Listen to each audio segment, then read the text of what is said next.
kulanti wacan wanaagsan dadkana daawanayo meel kasta oo aad joogtaan halkani waa studio-deena magaalada Minneapolis gobolka Minnesota ee wadanka Mareykanka ku soo dhawaada mar kale iyo barnaamijyadeena taxanaha ee qiimeynta daawadayaal galabtana waxaan ku eegi doonaa barnaamijkeena si gaar ah dekada magaalada Berbera oo ay la wareegayso shirkadda DP World loo yaqaano oo dhawaan heshiis la gashay dawladda Somaliland haddaba shirkadaasi DP World yaa uga wakiila magaalada Berbera qandaraasku yuu gacanta u galay waa kuma ninka Masriga ah ee uga wakiilka DP World dekada magaalada Berbera ninkaasi oo hore u yimid Somaliland wuxuu markiisii hore ay ahayd shaqadiisu yaase ka dambeeya in ninkaasi uu yimaado oo uu wakiil u noqdo shirkadaasi DP World waa maxay doorka ay ku leeyihiin madaxtooyada iyo shirkadda dahabshiil waxyaabaha haatan ka socda dekada magaalada Berbera shaqaale intee laag ayaa shaqadooda ku waayi doona xoog miyay noqon doontaa dhaqaalaha oo ku soo kordha magaalada Berbera mise waxay noqon doontaa barabax dhinaca dhaqaalaha oo soo food saara magaalada Berbera waa maxay xuquuqda ay leeyihiin dadkii shaqadooda ku waayay markii heshiiskaasi uu dhacay heshiiskaasi oo dhaxeeya Somaliland iyo Imaaraadka Carabta waayo dadka boardka ama gudida dekada noqon doona yaa Somaliland ugu jira yaase ugu jira shirkadda Imaaraadka Carabta haddaba qandaraasyo 7 ah oo iyana jira oo ka dhex sameysmay heshiiskaasi yaa gacanta ku dhigi doona barnaamijkeenan ayaynu ku faahfaahin doonaa ururada shaqaalaha ee reer Berbera iyana maxaa la gudboon dekada ku shaqo lahaa kuwaasi oo ka mid yihiin geelaha Steve Doris badmaax Watchman barkhadle geeljiid tacmaal hoosgal barakataal iyo Green Grass haddaba ururadaasi maxaa la soo gudboon doona maxayse rajeynayaan waayo cid qaadatay heshiisyada ama qandaraasyada la xiriira dhinaca shidaalka dalxiiska bangiga lacagaha isu gudbin doona dhinaca isgaarsiinta dayactirka waraaqaha caymiska shaqaalaha amniga nadaafadda iyo waxyaabo fara badan oo barnaamijkan daawadayaal aan ku guda gali doono ku soo dhawaada mar kale iyo Mustafa Martin oo barnaamijka igala qayb gali doona Mustafa mar kale ku soo waad mahadsantahay mar kale cali waayahay hawshu maanta aad u ballaaratay sidaan la socono shirkadda DP World ayaa haatan hawlgalkeedii ka bilaabi doonta dekada magaalada Berbera shaqaale fara badan ayaa la kala diray shaqaaluhu laba qaybood boo qaybsamaan qayb dhinaca dawladda ka socda iyo qayb private ah oo xamaalintii wixii la halmaala ay markaasi ka tirsanaayeen qaybtaasi private-ka ah waa kuwa rarka iyo dejinta la yiraahdo ilaa 3,000 oo qof ay ahaayeen dhammaantood shaqada uu ku waayay doonaan 270 ayaa iyana shaqada waayay doona oo ka tirsanaa 750 kamid ah shaqaalaha dawladda ee dekada ka shaqeynaya aan gudagalna marka su'aalaha ugu horeeya shirkadda iyo qandaraaska siisay markuu waraysan markuu waraysan calow waxay noo soo bandhigay program amba contract ay kala saxeexdeen DB hay'adan Dubai airport ka maamushay Somaliland programka waxa ku jira waxyaabo badan oo laga heshiiyay sida saami qaybsiga waxa programka kulli faaqnaa in 560 wixii dhaqaale ka soo baxay dekada ay qaadanayso Dubai 5 ay qaadan doonto Somaliland waxa lagu heshiiyay in la sameeyo waxa loo jiray joint venture amba iskaashi wada maamul oo la yiraahdo PPA Berbera Port Authority oo ah maamulka labada shirkadood ay iskaashanayaan ayaa halkaan lagu soo qoondeeyay laakiin cali waxa moodaa in programkaasi inuu sidii lagu talagalay inuu socdo wax iska bedeleen tusaale waxa ku jiray phase-ka hore ee programkaas investmentkiisa in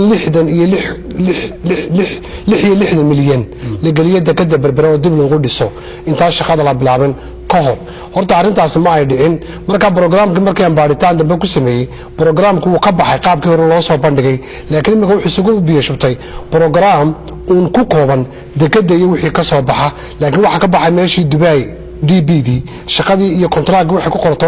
dhamaan uu ka baxay laakiin waxaan moodaa in wixii inagu aynu hore u haysanay shuraaka cusub loo sameystay oo dad kale oo qalaadi ay imanayaan ninka aad ka dhawaajisay ilaado Ibrahim Hamada waa nin Masri dhalashadiis waa nin markii hore isaga loo keenay wasiirka arrimaha madaxtooyada keenay ninkaas isagoo loo keenay markii hore inuu tababaro dadka qawaadhida waaweyn wada ayaa imika wuxuu ku magacaabay madaxa sare ee iskaashiga hay'adda leedo PPA markaas systemka oo dhame wali uu khariban yahay mana saldhigna laakiin haba yaraatay wixii DPA ballan qaato oo dhame meesha waa ka baxsan yahay waayahay wax moodaa in berberi ay noqon doonto meel pumin dhinaca dhaqaalaha meel dhaqaale aad fara badan oo millions of dollars ay soo gali doonaan laakiin dhaqaalahaasi waxaan ka marnayn corruption iyo musuqmaasuq ay kula dhaqmi doonaan dadka dhinacyo badan iyagu matali doonaa oo waliba xagga xukuumadda inta badan u badan waxaana laga arkaya qaabka ay qandaraasyadu u dhismayaan ee loo kala qaadanayo contractska iyo subcontract waaye waxaan geli doonaa oon eegaynaa bal marka u horta doorka ay ku leeyihiin ay xukuumaddu ku leedahay iyo shirkadda la yidhahdo dahabshiil imika waxaad moodaa programkii meesha DPdu inuu ka sii baxayo laakiin maamulka ay si toos ula wareegtay madaxtooyadu waxaana cadaynaya waxyaabo badan waxa cadaynaya horta xaggii shaqaalaha lama keenin dad ka socda inta badan DP laftigeeda ka socda laakiin waxa la keenay dad subcontractorska oo laga keenay carabaha wadamo kale sida India iyo laga keenay Masar dadkana waxa nagu maqaalaa sida imika noo sheegayo rasmiga ah inaanay ka imanin DP laakiin ay ka yimaadeen subcontractor dawladda ama madaxtooyadu ay bixisay marka waxa moodaa systemkii DP inuu meesha ka baxay laakiin dekadii ay qaab ula wareegayaan iskaashato ganacsatiyo Soomaaliland oo ku xidhan dawladda iyo madaxtooyadu laakiin marka maanta waxaad oran kartaa calow arintii DPdu meeshii way ka maqan tahay laakiin iskaashiga waxa shuraako ku ah ganacsato kooban oo la qeexay sida yihiin cid yihiin iyo deegaankii ka soo jeedaan iyo madaxtooyadii ayaa markaa doonayay toos dhaqaalihii berbera ula wareegto hadduu noqdo mid shaqaale iyo mid deegaan intaba marka shaqada laga saaro ama shaqada laga eriyo ilaa 3,000 oo qof oo rarka iyo dejinta u qaabilsanaa dekada iyo 270 kale oo shaqaalaha dawladda ka tirsanaa oo ina ka shaqeynayay dekada magaalada berbera iyo lagu bedeli doonaa shaqaalaha kumaankumka qofa horta shaqaalaha sidaas soo sheegtay laba arrimood ba horta istaba socda mid waa tii hore ka dhawaadsay ee dhaqaalahan weynaysa soo tabcaya koraya berbera ku wajahnaan doono kontraagyadiisa cidda qaadanaysa taa waan ku dambayn doonaa tan kale imika weydiisay shaqaalaha waxa jirta horta barabixin weyn oo lagu hayo shaqaalihii amba dadkii ururada ahaa ee xamaalinta u badnaa sidii geelihii sarfudoorkii barkhadkii nimankan magacawday oo dhan oo gaaraya ilaa 3,000 ilaa 5,000 oo qof oo iyagu ahaa dadkii ugu horeeyay muddadii 30 sano u dambeysay amba 20 sano u dambeeyay ka shaqeynayay dekada oo iyagu markaa generation after generation amba reer ahaan amba dad ahaan deegaanka inta badan ka soo jeeday laakiin shaqaalaha rasmi ah ayaad maanta moodaysaa in weerar toos oo dhaqaale lagu qaaday lana doonayo hab qaab siyaasadeed amba qaar xirfadeysnayd in calaw loo barabixiyo barbixinta waxa kaga daran iyagoo gunooyin badan oo ay lahaayeen mid ay hore u soo dhigteen oo ahayd ilaa dawladda cigaalo dollar laga goyn jiray markii ay shaqeeyaanba lacagaha ay xaq u lahaayeen iyo xaqoodii iyo shaqadoodii ayaad moodaa iminka si toos in weerar lagu qaaday oo isdaba joog ahaan looga saaray meesha iyadoo lagu bedeli doono shaqaale ka yimi Hindiya Masar iyo Sri Lanka marka waa weerar toos oo ku wajahan shaqaalihii dekada berbera gaar ahaan shaqaalihii ugu badnaa ee gobolka Saaxil shaqaalahaasi xuquuqdooda miyay ku ay doonaan si xuquuqdoodii DP World baa siinado ayaan dhawaato waxa la siiyay wax yar oo la yiraahdo xuquuq qalin kale oo ah inay ka qayb noqdaan shaqaalaha DPda ay xukunto laakiin waxay soo taraysan meesha inay DP xukumin ee laakiin madaxtooyada si gaar ah ay ugu jirto marka khiyaamo badan ayaa meesha ku jirta in yar oo gunaana waa la siiyay laakiin dad samri doona amba qoonsan doona midna maaha laakiin dhawaan baynu kala ogaanaa markii la gaaro bishan 30keeda marka waxa ku jirta calaw khiyaamo badan dad kale marka hore waxay ahaayeen temporary maahan waxay employee amba shaqaale rasmi oo dekada si joogta ah uga shaqeeya oo heli jiray kharashaad badan oo hooseeya dekadu waxay lahayd calaw macaamilaad hoose amba waxay lahayd system hoose oo ku dhisan culture-ka amba dhaqanka ummadda Soomaaliyeed oo ah qofku inuu meesha ka shaqeeyo waxoogaa dhaqaalana si joogta ah si gaar ah ay uga helaan marka waxaas oo dhan maanta waa ka gacsi toosan waxay hoos tagayaan shaqaalihii dekada berbera iyagoo heli doonin wixii ay xaq u lahaayeen lacagahan isdhex qulqulaya berbera iyo qandaraasyada faraha badan leh ee shirkadda DP World ay siin doonto shirkado kale waxa moodaa waan rabaa inaan ku weydiiyo doorka ay ku leeyihiin laba nin oo mid yahay wasiirka madaxtooyada Maxamuud Xaashi iyo wiilka ay xididka yihiin ama sadaga u ah madaxweynaha ee loo yaqaano Baasha Morgan horta labada qof waa labada qof xoogga meeshan leh amba siyaasadiisa dhaqaale labada qof leh weeyaan baasha Morgan wuxuu ku magacaabay safiirka u fadhiya Soomaaliland Dubai waa ninkii programkan dabada ka waday madaxtooyadana waxa inta badan kala shaqeynayay Maxamed Xaashi ahayd meesha arintan ku wajahantayna waa Berbera waana mid lagu afgambiyo dhaqaalaha gobolka saaxil si kastaba ha ahaato DB waxa moodaa calaw imka inay meeshii ka baxday laakiin uu qaab imka ganacsi isu bedelo labada nin ay ku shaqaleen labada nin waxay kamid yihiin dadkii la siiyay wayna gudagali doonaa dadkii la siiyay free zonka waxa weeye ilihii dhaqaale ee gobolka saaxil amba magaalada Berbera iyo area-deedii la xiray ee loo qoondeeyay inay noqoto ilaha dhaqaale rasmiga ee gobolka ayaa dhammaan waxa qaatay qoys kaasoo ay kamid yihiin Baasha Morgan iyo ninka wasiirka madaxtooyada haysta marka waxa waa system afgambi dhaqaale oo ku wajahan gobolka saaxil iyo magaalada Berbera waa system aynan aqbali kareenin ummadda reer Soomaaliland gabihana aanay qaadan karin waayahay macaashkan soo bixi doona door intee leeg bay ku leeyihiin reer Berbera dadka deegaanka ku Berbera deegaanka markii anigu aan si toos ah u eegay arintan habeeraatay deegaanku uu ka qatay waxaana jirta program kasta oo calaw laga fuliyay adduunka wixii la oran jiray joint venture initiative waxda ayuu baahan yahay amba iskaashi dhaqaale oo wadajir ay u sameeyaan dadka dalka degan iyo dadka deegaanka leh gaar ahaan waa in la mutasiyo amba ixtiraam gaar ah la siiyo dadka deegaanka markii arintaas laga caal waayay amba laga soo naasadhalin waayay ayaa waxa dhawaan la qaaday ciidan amba dad gurmado reerka saaxil degan kamid ah wax la geeyay Dubai si loo soo arinta dadka DB inay yihiin dadkan dad ogol magaalada qandaraasyada laga bixinayo gobolkan saaxil laakiin dadkaasi waxa ay dad aan ku haboonayn mana matali karin danta iyo dalka deegaanka reerka marka waxyaabahaas oo dhan waxa weeyaan cuqdado badan oo dhaqaale oo isa soo taraya oo aan umadu marnaba raali ka ahayn waana waxyaabo keeni kara in meeshaas iska horimaad iyo tension ka dhaca waxa jiray xagii security-ga maalmo dhaweyto waxaana dhaafay banaanbaxyo badan oo istaba jooga oo tusay Dubai iyo international community-ga inay dadku deegaanka raali ka ahayn macaamilka amba systemka waxaan u socdaan imika aynu hoos ama gudagalno qandaraasyada dhowrka ah ee ku hoos jira shirkadda DB World ee hawsha ka wada dekada Berbera waxaan eegi doonaa qandaraaska ugu horeeya oo ah dhinaca deyrka iyo qaataya la siiyay deyrkaas waxa weeye waa deyr guud oo lagu xirayo free zone laba arimood buu keeni karaa xaqii daaqa iyo dhirta arin weyn buu ku keeni karaa si kastaba ahaatee waxa la siiyay kontraaga wasiirka maaliyadda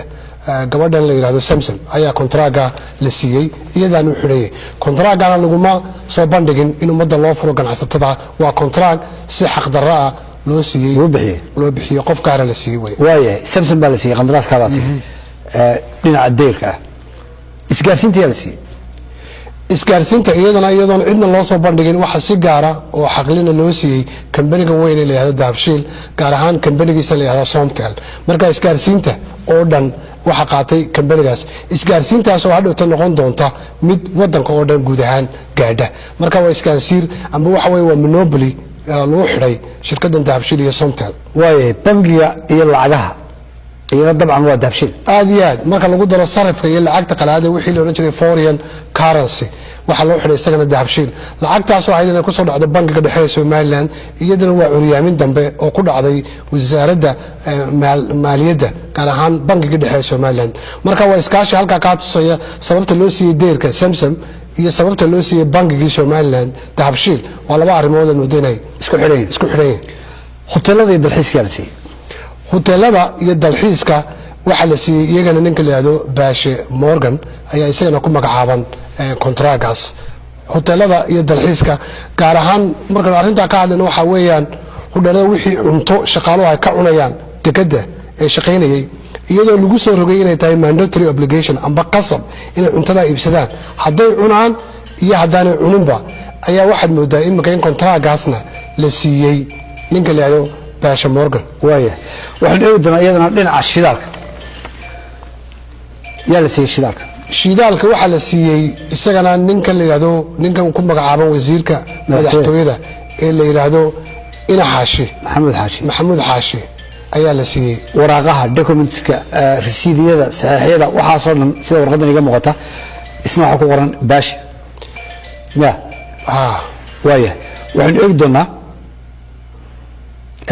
dhinaca caymiska ka ku celiyo wasiirka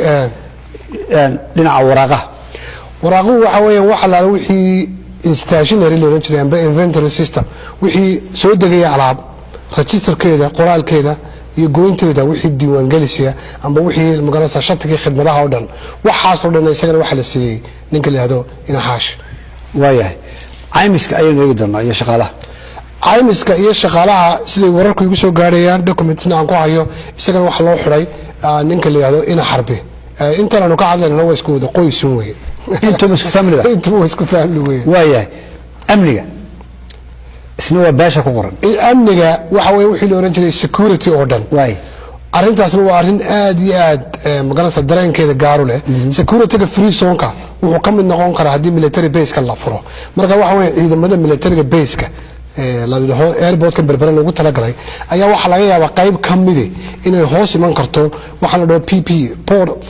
Berbera Port of Authority oo ah marka inay security-ga free zone-ka ilaalisaan qaybtana contract-geeda iyo shaqaalaheeda waxa qaatay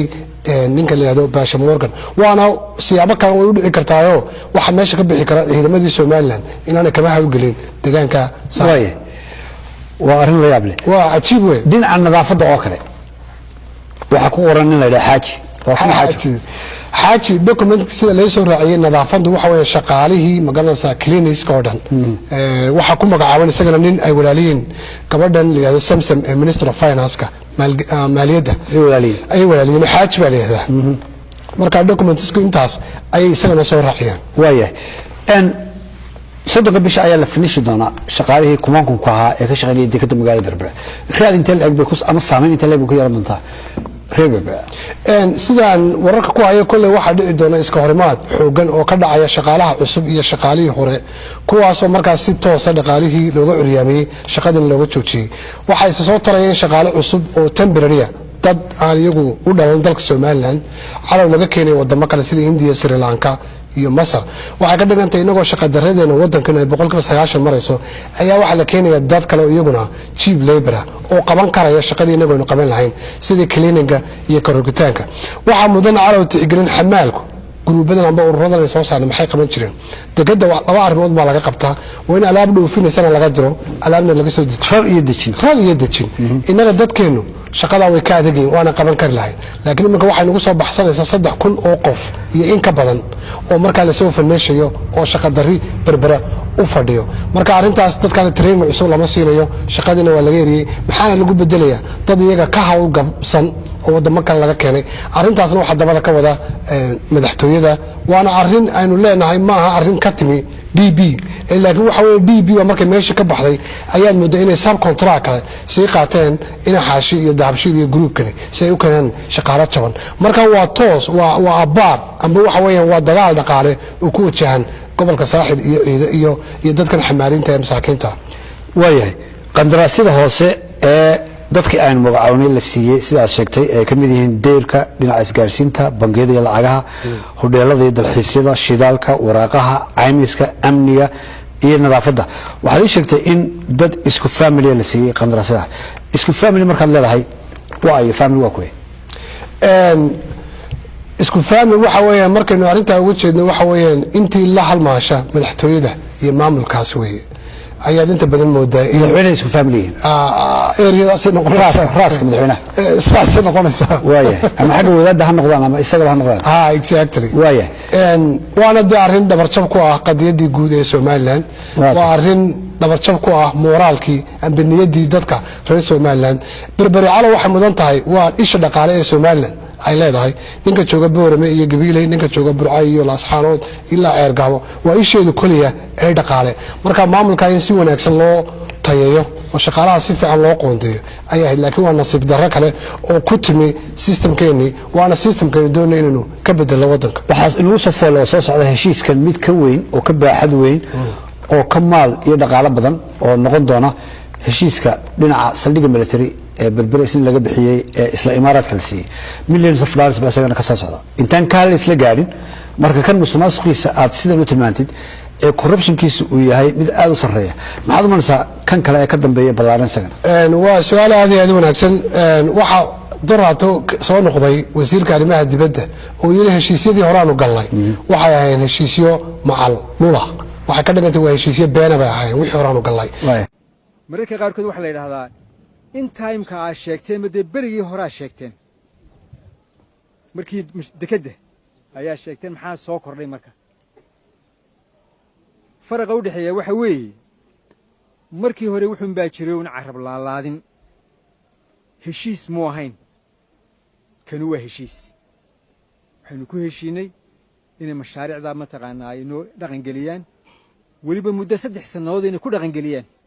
ayaanu ku soo heshiinay marka calaw horta inagu ma diidan heshiisiyo iyo horumar iyo dhaqaale abuur wadanka ma deganin laakiin laba arimood ayaana waxaan suurtagal ahayn mar hadii laga been sheegay kontraag iyo sidoo shaqeynayo mar hadii la mari waayo xeerka wadanka u yaalay mar hadii laga hormariyay dantii ummadda iyo dadkii wada tashigeennay intaas oo dhan waxay nagu keenaysaa burbur dhaqaale iyo burbur dadnimo mar hadii la macaasida su'aashaadu mar hadii kii yaraaba la farsameyn kari waayay waxa dhici karta calaw niyad jab weyn oo inagu timaado dhaqaalahan waxaan ku tusayaa 6 bilood ka hor anigu halkan program baynu ka wada hadalnay Somaliland Development Fund waxaan ummadda Somaliland u sheegay iyo dawladda Somaliland ba hadii aan la joojin musuqmaasuqa programka 50 milyan in la joojin karo hadayna inagu magaranaysa sidiisa u wanaajin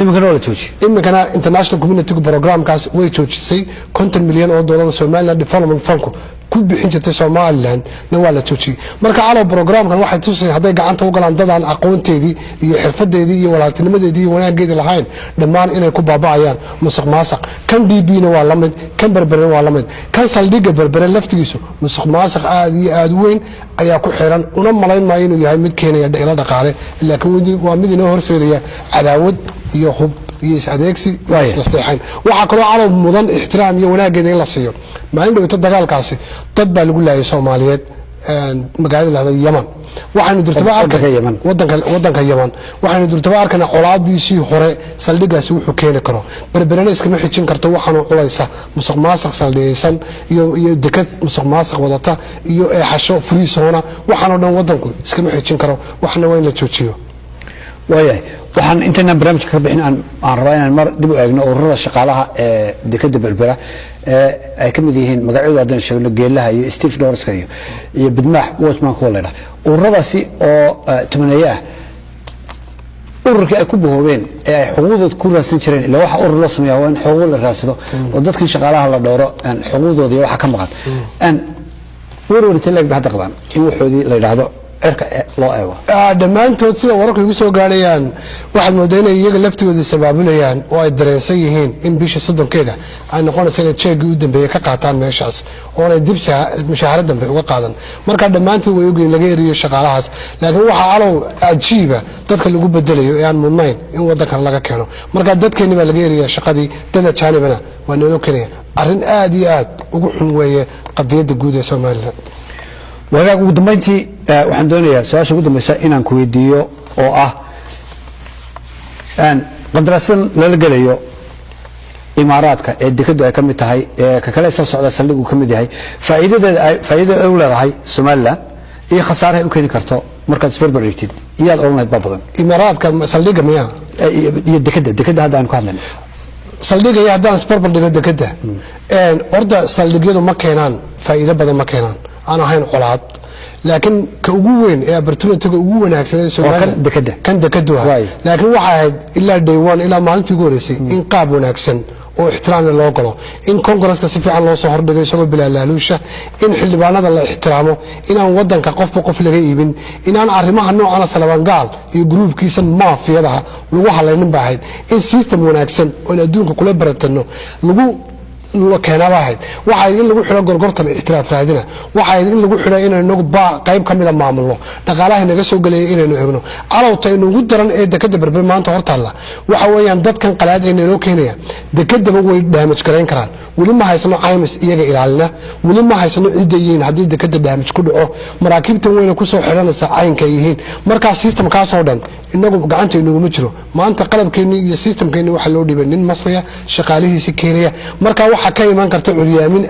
آدوين أو دقالة أو ودن كجيبي سبا لجوا في جنبيه حتى أنا أقول الله هاي برتون تفي عن ما هلا وهلا ده سيستم في عن وصمه لكن من قبائل يحشوا يمسخ ماسك بدل ما قال وأنا لوهم جوبيه هذه هذا ما سنتي وهاك داود انت سايان كسو كوبيا برنامج كان oo kamid aha barnaamijyada imtixaanaha ee indhawaalaba aan idin soo gudbinaynay waxaan si gaar ah u eegnay shirkadda DP World oo haatan hawlgalkeedii ka bilowday qandaraasyadii ay la gashay dawladda Soomaaliland dekedda magaalada Berbera haddaba qandaraasyadaasi iyay gacanta u galeen waa ayo ninka Masriga ah ee lagu magacaabo Ibrahim Maxamed oo isagoo wakiil u noqon doona DP World dekedda magaalada Berbera Ibrahim Maxamed oo haatan ka hor isagoo u joogay magaalada Berbera isagoo ah machine operator isla markaasina tababar siinayay qaar kamid ah shaqaalaha qalabka baabuurta markaasi la barayay doorinta lag ay ku leeyihiin madaxtooyada iyo dahabshiil malaayiin dollar oo ku soo qulqulaya dhinaca dhaqaalaha dekedda magaalada Berbera oo ay ka farmareeyeen dadkii magaalada u dhashay iyana family ama koox gaar ah oo gacanta loo galiyay qandaraasadii dhaqaale ee markaas laga helay shirkadda DP World oo markii hore lagu saxeexay heshiiska in loo sinaan doono dhaqaalahaasi ka soo bixi doona shirkadaasi oo saami quman loogu qaybin doono ummadda iyo dadka shaqada la ee reer Soomaaliland qandaraasadaasi ayaa waxa kamid ah kuwa hoos markaasi uga sii tafiirmaya qandaraaska DP World la galay kuwaas oo kamid yihiin qandaraaska deyrka isgaarsiinta bangiga lacagaha hoteelada dalxiiska shidaalka waraaqaha caymiska shaqaalaha amniga iyo dhinaca nadaafadda iyadoo ay shaqada ku waayay doonaan 3270 ruux oo iyagu rarka iyo dejinta dekedda magaalada Berbera ka tirsanaa ayaa iyaguna xaqoodii ilaa haatan aan gacanta ku haynin isla markaasina warwar iyo walaac ay ku hayaan in dhaqaalahooda amaba hantidoodii ay markale banaanka ka istaagaan waxa iyaguna warwar ballaarani uu haystaa ururada dhinaca shaqaalaha ee dekedda magaalada Berbera oo horena aan u magacawnay oo lagu magacaabo geelaha Steve Doris Badmaax Watchman Barkhadle Gelchiid Tacmaal Hoosgal Barakatal iyo Green Grass oo dhamaantoodba fiirqaawani iyo faranbanaan la taagan xeebta dekedda magaalada Berbera tan iyo kulankeena dambe daawadayaal barnaamijka loo kala inta dib u kulmi doono waa Ali Xaraare iyo Martin oo mar kale idin leh sida iyo nabad galiyo thank you okay